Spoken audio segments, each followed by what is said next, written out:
Hi, guys. Welcome back to another episode of the Balanced Boss Mom podcast. I'm your host, Erika, and today's episode is for every mom who ever felt overwhelmed by conflict in their marriage or just burnt out by carrying emotional load. Of course, I know myself, I get burnt out very easily within a relationship or just in life in general. So for me, I am so excited for today's episode. So we're going to dive into all experiences this morning: communication breakdowns, the stress, resentment. The list goes on, to say the least. So my guest today is Michelle. Has helped countless couples more from consistent arguing, filling with co-parenting experiences, which is pretty cool. So that's something interesting to dive into this morning. Also, reconnecting, communicating with clarity, and actually enjoying each other. So that's something I want to learn about getting back to. She teaches couples the essential skills for a happy, healthy marriage and even the chaos of motherhood. We all have chaos in motherhood. So I'm glad we're going to talk about that today. So, Michelle, I am so glad that you're here. For those who don't know you yet, can you share a little bit about yourself? Yeah.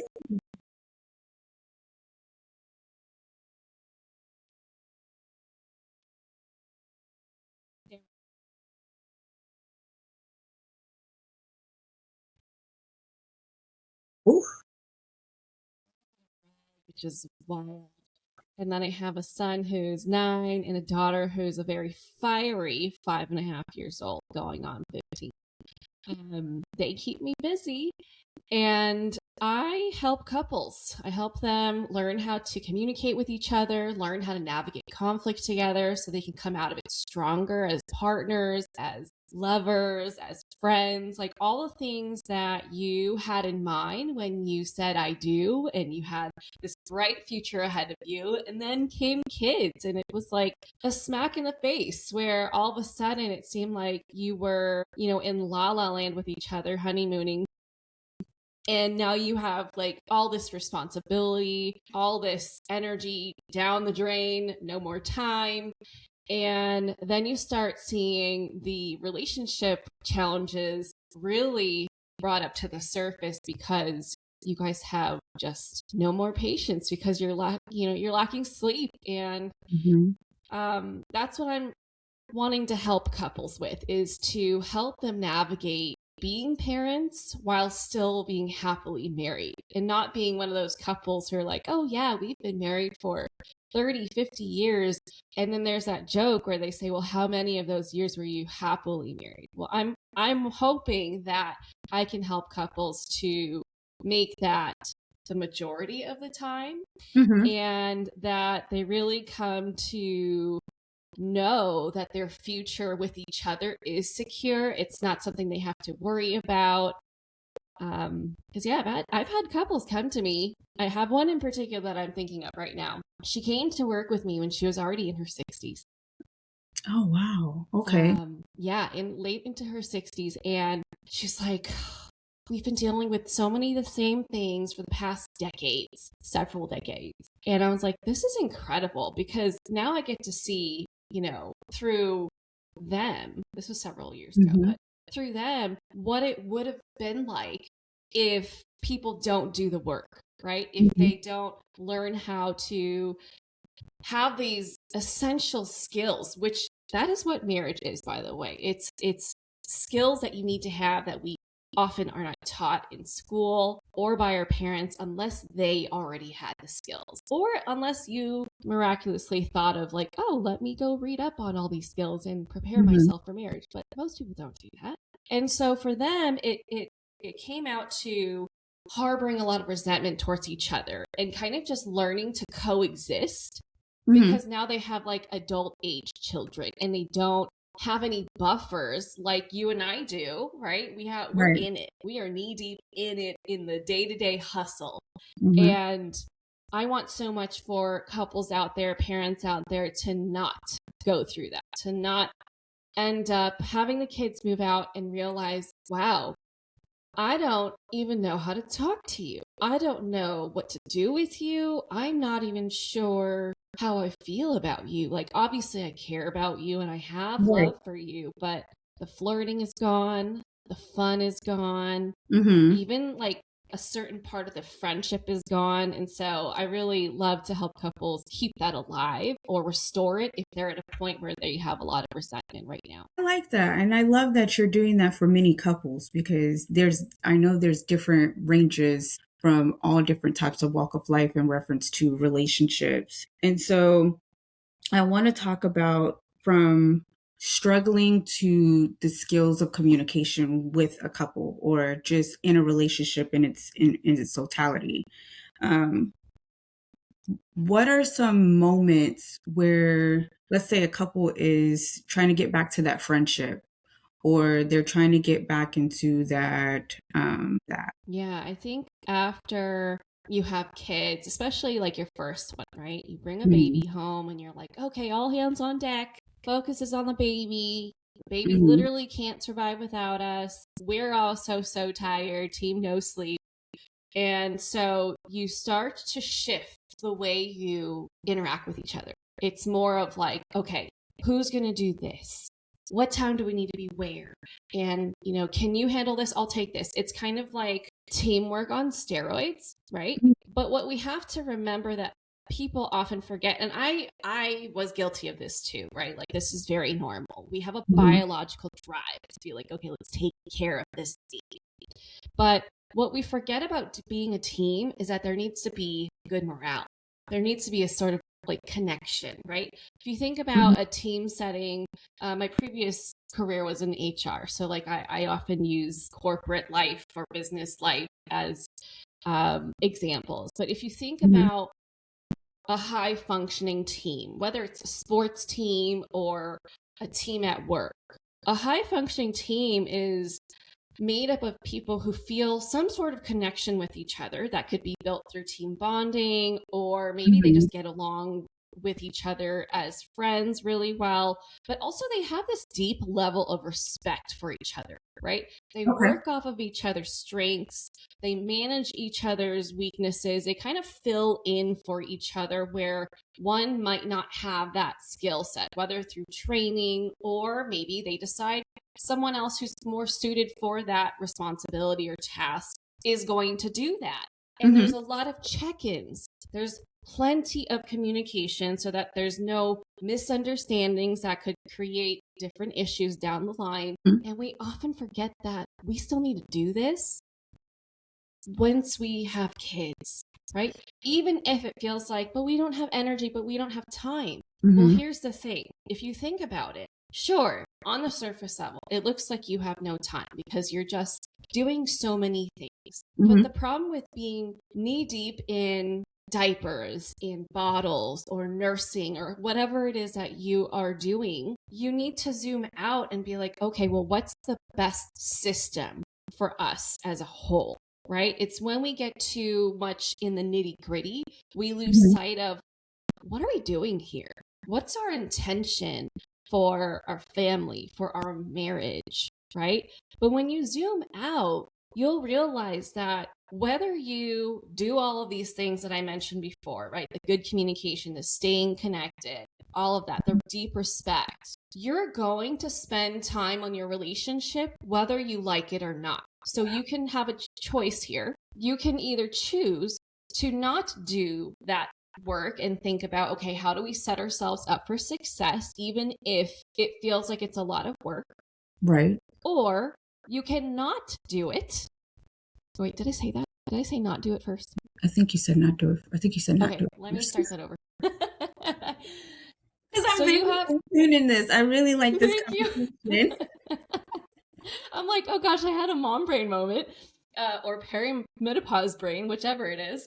So you have two choices, right? You can either Mhm. go down the path of not doing the work, right? Not thinking about what your relationship needs to be set up for success. The deep connection that you need to make space for, the Mhm. constant communication to be on the same page, the deep respect for each other, right? All that Mhm. partnership work and the foundation. and then have to deal with the fallout of not having that in place, right? The arguments, the awkward moments where you're like, oh, are we okay again? What's going on? Do you need space? The I like tension.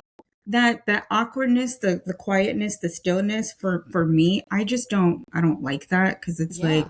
It's uncomfortable. it's uncomfortable. Yeah, it's And very it and it's also, unsettling. yes, it's unsettling. That's a great word for that, because what's really happening inside you is that you're lacking the security that you need with your Hmm. relationship. So even though logically you're probably like, okay, I know we're going to be fine from this, but emotionally you're like, I don't know what's You really, happening right in now. your brain, it's like you don't physically know what. It's kind of Yes. like a yin and a yang, where you're like, one minute you're like, okay, I need the security of understanding if this is a valid and safe for me, and then the Mm-hmm. other end, you're kind of questioning everything. Because I feel like men and women, their brains are wired very, very Oh, differently. they are. And the They way are. that for men, it's kind of like, oh, just brush it off. You'll be fine. Just get over it. But for a woman, it's kind of like, well, I can't get over it because I'm in tune with one, my feelings. And then secondly, after I'm in tune with my feelings, I want to be heard and understand, like, okay, do you understand what the problem is? Let's Mm-hmm. resolve the situation.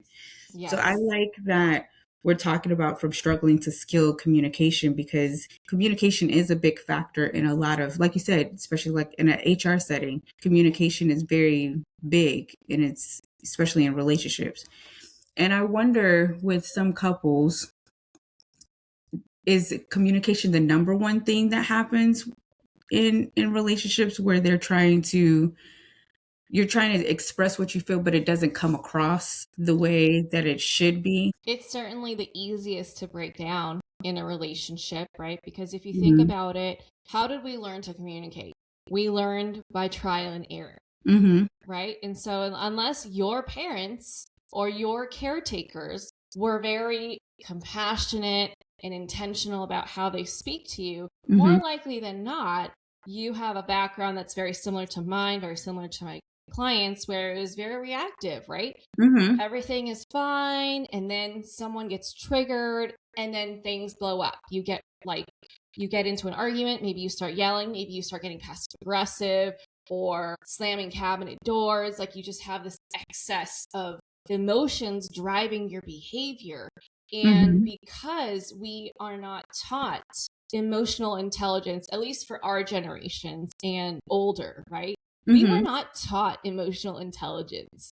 Like, I will say, this is a very sad but like realistic perspective of our reality right now, is that majority of my clients, when they come to me, when I ask them how they feel about something, it's Hmm. usually very basic level emotions: happy, good, bad, mad, sad.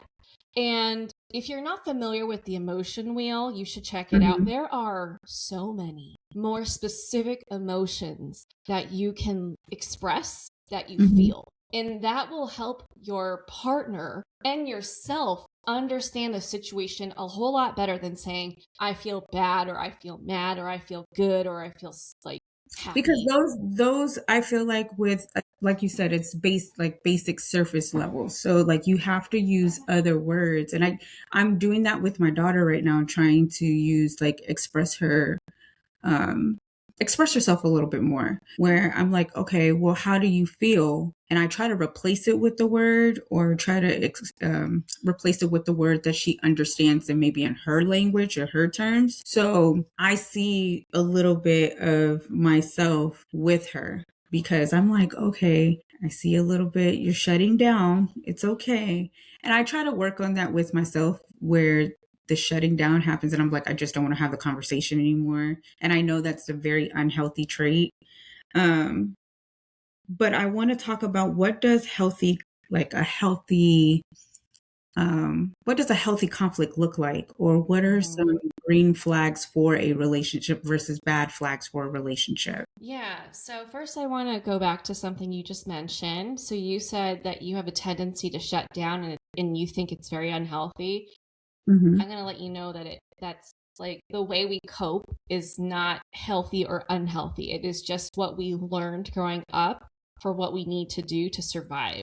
And sometimes we don't outgrow it, right? And so Mhm. for a period of your life, that served you in some way. So it's not bad. It's just that maybe it's not the most effective way to do things. But also, if that's just something that you do, obviously you're not choosing to do it. It's something that's just naturally happening.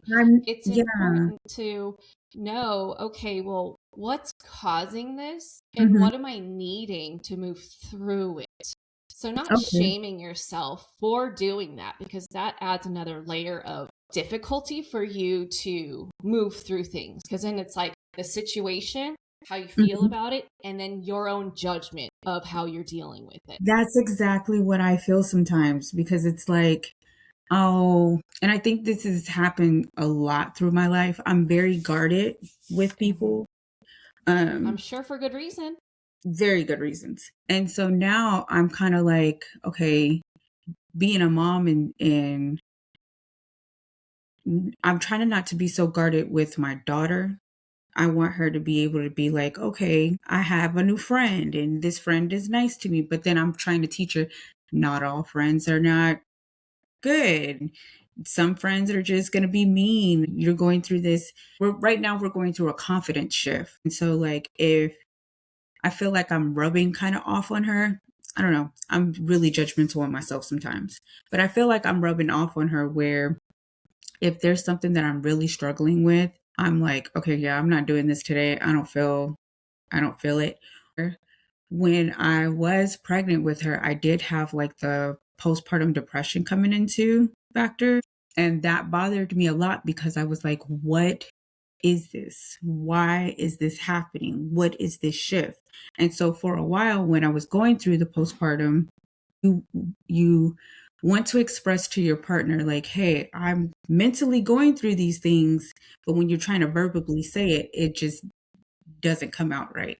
So I'm trying to have the listeners understand, like, whether it's a friendship that you go through or even a couple that's going through this, are there healthy ways to um, resolve more conflicts and healthier ways of having, like, the green flags? I've read it before, like the green flags versus the red flags in a Mm-hmm. relationship. And that's something I'm trying to work through and I want to learn for myself. Absolutely. I mean, there is like a prescriptive way to do it where it's like, Mhm. ideally, these are the things that would happen, but we're human. So rarely does it happen that way 100%, right? Mhm. Most of the time, it's a little bit messy where you have bits of green, bits of red, and so I want to, before I share what those things are, I just want Mhm. to remind the listeners that you don't need to get conflict perfectly. Like, you don't Mhm. need to be a perfect communicator in order for you to have healthy conflict. Okay? Okay. There is room for hiccups, for slip ups, all of those things. And I'm by no means a perfect communicator. And yet, my husband and I don't argue, right? And if we do start, we're easily able to recognize that we're headed down that path and we can pivot. And so, um, back to what we were talking about earlier, how like you have a coping tendency to shut down, right? All of us Mhm. have a tendency to do something when we're triggered, right? It's whether you fight, flight, Mhm. freeze, or fawn, right? I'm sure a lot of people have Mhm. heard these things before. If you haven't, it's like very easy to Google these things, okay?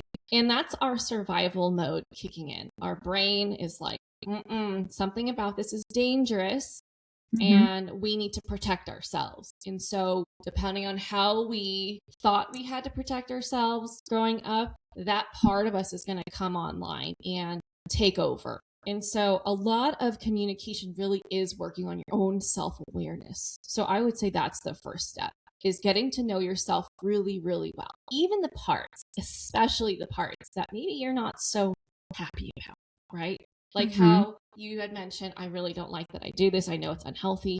Clearly, you have, some disappointment around how you respond that way. And we all have those things. But it's even more important to spend time with that and understand that than it is to focus on, well, what's the right thing to say, right? Because if Right. you can get to Okay. know oh, when this happens. So I like to work with somatic stuff, right? So Mm-hmm.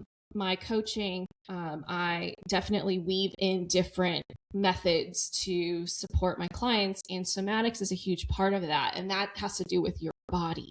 Your body is what feels the emotions, right? Your emotions are not um, they're not something that is mental. Your thoughts are mental, but your emotions are actually physical. When you think about when you're happy, it's almost like you have a rising feeling. You feel like Mm-hmm. so light, right? And obviously, there's Mm-hmm. nuances for every unique individual and how they experience it. But anger and sadness, clearly very different feelings. And so you Right. actually have sensations that add up to a different combination that tell you that, oh, I feel this way. And so the more we can get to know, what are the signs that my body is trying to send me that are telling me, hey, you're angry, which means, Mm-hmm. oh, we're not happy about something about the situation. We need something to change, whether it's needing a boundary put in place, or a boundary was crossed, Mm-hmm. or an expectation wasn't met. We felt disappointed, things like Mm-hmm. that. We can actually prevent the big blow ups if we can tune into ourselves Mm-hmm. more. But Okay. because we're not taught how to truly feel and understand our emotions, Mm-hmm. we often kind of dismiss them unconsciously. We keep dismissing, we keep dismissing, we keep dismissing. And then all of a sudden, it's like that one,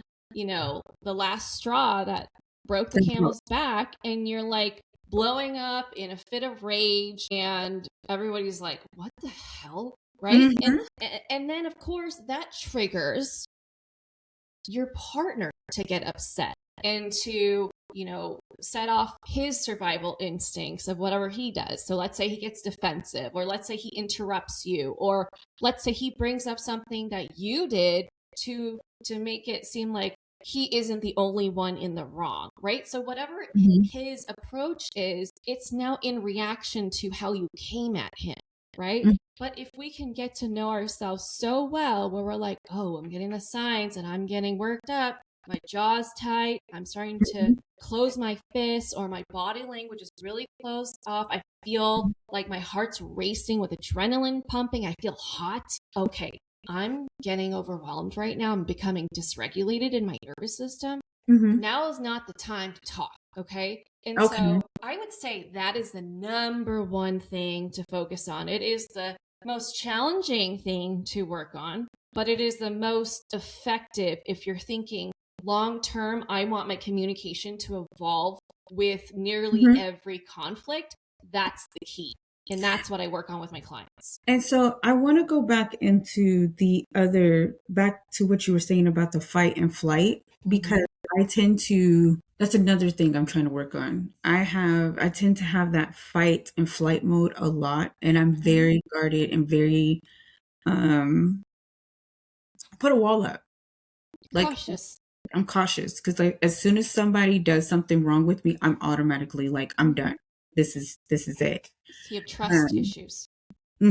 I have Yeah. very big trust issues. And so my mom would say, she's been saying often, she's like, you need to go back into therapy. She's like, because Mm-hmm. you have a lot of anger issues. And I told her, I said, well, mom, I don't feel like I have a lot of anger issues, but I feel like the way we were grown, we were raised, I feel like, um, it was different. It's different Mm-hmm. how we're raising our children. We're raising our Absolutely. children to be, hey, you be vocal and you tell your mom and dad how you feel. You tell us what's going on. I don't want to go into like the gentle parenting kind of mode, but sometimes I do that with my daughter, Sure. versus with me, I feel like, yes, I'm a little angry. And I'm not gonna lie, I am angry at both of my parents. And I'm sorry if they hear this, but I am angry at both of my parents. And I feel like if I didn't have that flight or flight, like you said, going into survival mode, I think a lot of my communications wouldn't be so. I feel like when I'm angry, I cry. And so when I cry, the first thing I feel like is that I want to punch you in the face. Yeah. to make me feel better. I want to punch her Yeah. in the face and Yeah. make myself feel better. So I'm trying to reverse that. Like, okay, I'm crying, I'm angry, but maybe if I just walk away from the situation, Mm-hmm. I won't have to feel like I want to hit somebody in the face. Or Yes. if just finding those different ways and tools of shifting Yes. a little Timing bit is a more. huge thing It that is. people don't consider. So for me, actually back up. There's two types of people in how they navigate conflict. Mm-hmm. One person likes to deal with it right away, and the Mm-hmm. other person needs a lot of time and space to figure things out, right? Mm-hmm. I am the former, my husband is the latter. Now, the reason behind me needing to resolve it quickly is because I've learned about myself that it creates anxiety and instability within me when there is an issue in my relationship with ones that I care deeply about. Because I also experience this with friendships where I'm wondering, like, oh my gosh, are they mad at me? Or when are we going to be okay again? You know, like, and so that urgency is from my instability, from my insecurity for the relationship. And so the issue with that, though, is I justify my urgency by saying, well, I need to talk about it because if you care about us, Mm-hmm. then you're going to want to talk about it with me too. Now, good intentions does not necessarily lead to good impact. Okay. Okay. So with me, when I'm upset, or I'll say with everybody, if you are feeling heightened emotions, Mm-hmm. that is not the time to communicate. And Okay. that's the time to just remove yourself from the situation. Yes, Correct. it is best to actually allow yourself time to let those emotions settle, feel your Mm-hmm. feelings, let that, irrational side talk, have the monologue in your head, like, I can't believe he did that. The nerve, like, nobody helps me around this house. Like the normal narrative The that a normal, lot of yeah. women have, right? A lot of women stop there, though. They're like, okay, now I know why I'm mad, and then they go and have the conversation. But here's Okay. the thing about how we work: the higher the emotion, the lower the logic. And we Hmm. need logic for good communication. Okay? Okay. Emotions were never meant for us to use them to communicate. Emotions are for clarity. They're communicating something's not okay. Mm-hmm. And then we have to sit with that and figure out, okay, well, what would be okay? And what was it exactly that I wasn't okay with? We were never meant to use that as a tool to communicate through. We use it as a tool to understand ourselves. And then we, check in with ourselves. Okay, how do we feel?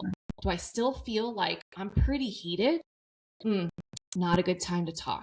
The way you can figure out if it's a good time for you to talk is, am I willing to receive feedback without reacting? Another thing to check for is, what is my intention with this conversation? Is it to rip him a new one and let him know how much he upset me? Or is it, okay, we have this issue. This is what I'm responsible for in terms of creating this issue. These are the Mm-hmm. things that I'm realizing about myself that I need going forward. And you are open and ready to hear his half of the story and his perception and his needs and wants and feelings without feeling the need to compete. Okay. I So can understand that. if you are at that point, then go ahead. But I'll add the caveat of, it's normal for you to think you're ready. And then Mm-hmm. he says something and you're like, oh gosh. And then Then you start to spiral, right? Mm-hmm. It's okay to call a timeout and be like, okay, I don't think I'm ready to finish this conversation with you. I want to make sure that, I have time to like take in what you said. I'm noticing that I'm starting to get worked up and I don't want to argue.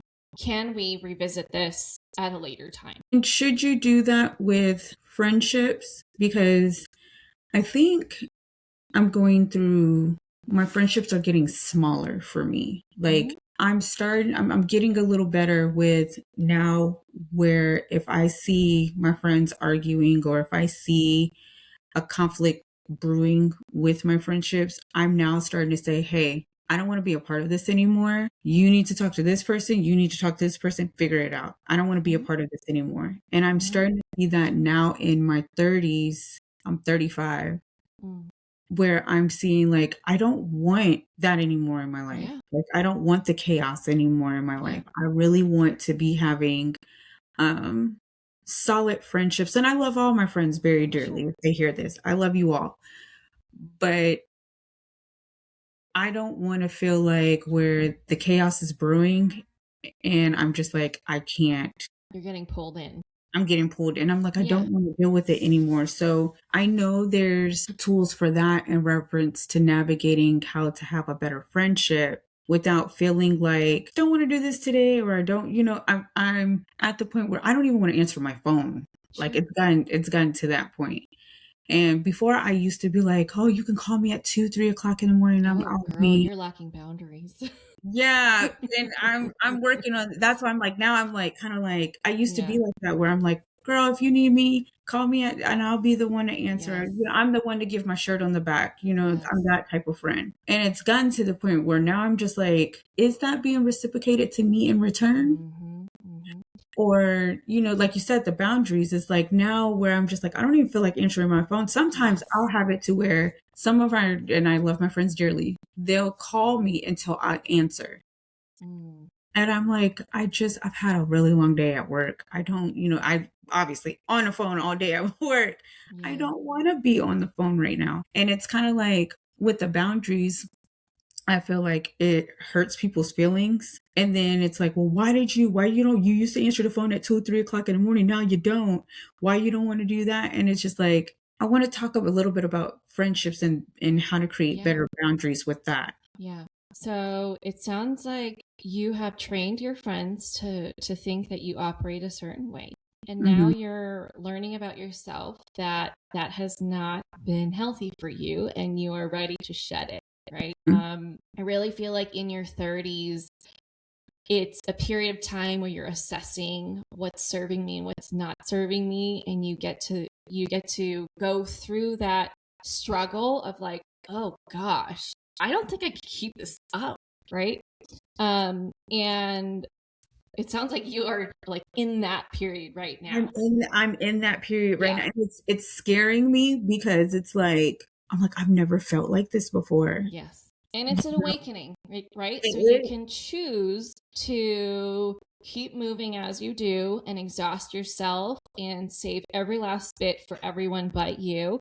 Or you can choose to start making decisions that support you and let people deal with it however they feel like dealing with it. So Mhm. if they don't want to respect your wishes and are disappointed by this newer version of you that actually looks out for herself, then that teaches you a lot about what kind of friend they are and whether you want Mhm. to keep that friend in your life. And I don't mean that that necessarily has to mean you have to cut them off, but maybe Mhm. some distance, right? Maybe limited Mhm. exposure.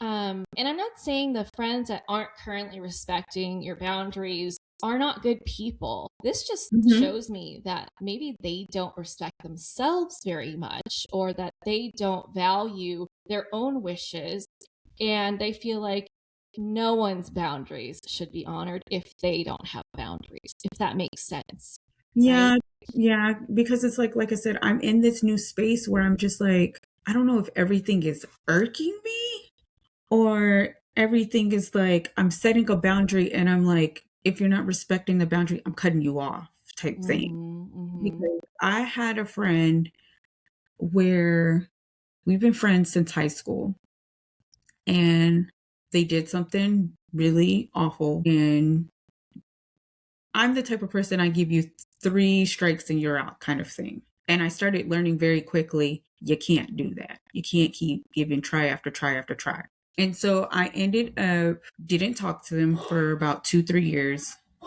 Came back around. They came back around into my life. And the very first thing I said was, "You are you're one of my closest friends. You are my best friend." I said, "But you have to prove to me." I'm putting up a wall, and this is the reason why I'm putting up this wall because of what you did, and I need you to reciprocate that back. Like, show me that you're a good friend to me.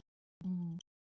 And so now it's circling around again where I'm like, fool me once, shame on you. Fool me twice, shame on me. Fool me the third time, you're just pretty much, Erika, you're just an idiot at this point. Because Not necessarily. I don't know how your conversation went, but I wonder if you really said, I need you to be a good friend to me. Being a good friend is a different definition for everyone. And so when mhm, you're communicating boundaries, you have to be really clear about what it is that you're wanting. It mhm, is not useful, but it is the easiest way for us to share what we don't like. So mhm, oftentimes people will be like, I don't want you to keep calling me. I don't want you to cross my boundaries. I don't want. mhm. It's more beneficial and effective to talk about what you do want. So for your friend to be like, hey, it's actually really draining for me to constantly get calls from you when I don't answer. What I would really like is if you could just send me a text, let me know you need to talk, and then I can call you back when it's a good time for me. I have a lot going on. I'm trying to prioritize my own self care. And like, I do want to maintain this relationship. I just Mhm. need it to not be so intense with all this calling. Yeah, and it's like I said, in different friendships, there's different boundaries that I Yep. have, Yep. and it's almost like with those boundaries, it's kind of like, dang, Erica's acting like a brand new person. Like, I don't like this version of Erika, Okay. and I'm like, well, okay, I'll go back, and then I'm like in Oh this no, cycle girl. again. And I'm like, nope, I don't need to do that. No. You have people in your life for different seasons. They Hmm. like the version of Erica that doesn't advocate for herself, that puts other people before herself. If you have outgrown that version of you, then you're going to attract people that also do that. They honor Hmm. their wishes and your wishes. So, in order for you to have that in your life, you need to let go of the ones who are not. Like, if they don't like this version of you, then okay, I'm glad we have the experiences and the memories that we've had. In the I season wish that you we're in. well. I'll still, maybe we could still check in every once in a while, but I guess we're done. And that's so hard. That's the hardest thing for me. It's like I I know we're running out of time, but I know even with like friendships and ghosting, I'm having a really tough time, and I've been having a tough time with this one because I had a friendship since we were like kids, like little, and we've always talked, text, everything. And just this past, maybe about this year, yeah, before I moved into my house, or before that, I've been ghosted. And that's been like really hard for me because every time, I'm the type of person, even if we're not friends or even if we're not talking, I'll still be like, hey, just checking on you. Hope you're doing okay. Hey, your birthday was today. Happy birthday. I hope you have a wonderful rest of your day. And to see like I'm still doing that and it's not coming back, that's really hard for me because I'm Okay. like, well, dude, we were friends. You know what I Yeah. mean? We were friends. And so like a lot of things I'm trying to get, I'm really happy that I'm doing boundaries for myself in Mhm. this season right now with me being 35 in this season doing boundaries because it's starting to waken up a lot of things for me. Yes. I didn't have boundaries in high school because I didn't know what Of boundaries course. were. Junior high, elementary, you didn't have boundaries. And the flight and fight, even my spouse would say, he's like, Erika, you're always so guarded. He's like, you gotta let that down. And I'm like, I Mhm. can't, not doing it. Nope, not doing it. Because when you do that and you let somebody in and somebody betrays you, you're back to square one all That over again. that is And that's tough for me. that has been your experience, but that's not necessarily true in all situations. So, if you were my client, I would actually suggest you to take a look at how you have also been a contributing factor to confirming that belief that you have, that when you let people in, that they break your trust. Because that's certainly not my experience. And I want to, I want to let that go. You know, I love meeting new people. Mm-hmm. I don't know. I guess I yearn for like a good friendship, Mm-hmm. a Mm-hmm. true friendship, or a true Yes. um, validation in a good relationship. Mm-hmm. You know, It's out seeing there. like I know it's out there, and I know there's good flags and good tools, and Mm-hmm. all that is going to come into fruition, hopefully. Yes. But it also comes down to the choices that you're making too. And I know that I have to learn, like you said, I am in this season where I'm picking and choosing that there's certain things that are just not meant for me anymore. And it's kind of like when you put in like I'm not saying it literally, but in a figuratively speaking, where like you're putting a brass iron down like Mm-hmm. on you, and you keep repeating that same brass iron on you, and you just want it to stop because you Mm-hmm. keep is it regurgitating? Am I saying that word correctly? The word is in my head, but it's not coming out right. But no, I just want to have listeners be able to understand that it is healthy to have healthy boundaries and have healthy It's conversation. essential, actually. Boundaries help deepen relationships and they help. So that could be your relationship with yourself in your case, right? Mm-hmm. And in relationships that are significant to you, because when you start to communicate boundaries, you're essentially teaching people, hey, I value this relationship so much that I'm doing the work to let you know what my boundary is. And this is how we can continue to be in a relationship with each other where both of us thrive. And naturally, some people will not be willing to do that, and that will tell you about how much of a friend they were actually to you rather than a source of convenience. And then others will be like, oh my gosh, yeah, I didn't even realize that. I will stop doing that, and I will definitely keep that in mind. And thank you for sharing that. And they will love that you let them in so much Mm-hmm. and your relationship will deepen. So that's for your marriage, that's for your kids, that's for friends, everyone that matters to you. Glad we had this conversation because it helped me today. It I'm really so did. glad to hear that. And so I want to ask you before we wrap up, um, what is your biggest piece of advice for not only couples, but friendships or just a person just going through something individually? Um, and advice to go through conflict rather than get stuck inside that conflict. Remember what your intention is for the conversation. When you spend time processing, okay, how do I feel? What is it that I want? What am I not okay with? Why was I triggered? All of that.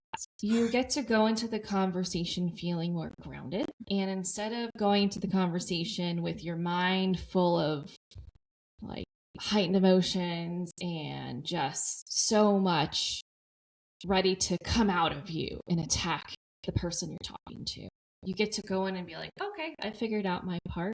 Now I have space Mm-hmm. to hear you, right? You have space to hear the other person.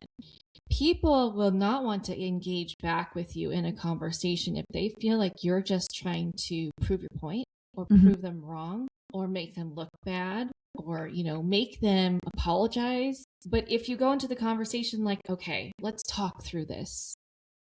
This is like what was your interpretation of these events? What is it that you were trying to do with this? Oh, okay. Well, this is what it was like for me. Okay. So, my biggest piece of advice is really spend time understanding your side of the street first. Figure out, okay, is it the right time for me? Are my emotions settled? Have the conversation, but with the focus of how do we want this to turn out? Do I want our relationship to grow and Mm-hmm. deepen? Do we want to walk out of this together? Or what is the whole point of this? Okay. So, prioritizing the relationship over being right. I like that. You got me thinking over here. You do. Well, guys, I want to thank you, Michelle, for being on this podcast. Of course, as I stated always with the Balanced Boss Mom, stay grounded, stay true to yourself. You are amazing. Moms out there, give yourself some grace, get yourself some self care, as I've always said. Um, continue to just be true to yourself at the end of the day, and have fun every once in a while. You just need to enjoy to have fun and continue to set those boundaries. So, like I said, thank you for being on the Balance Boss Bomb podcast, Michelle. Thanks, you guys. Bye.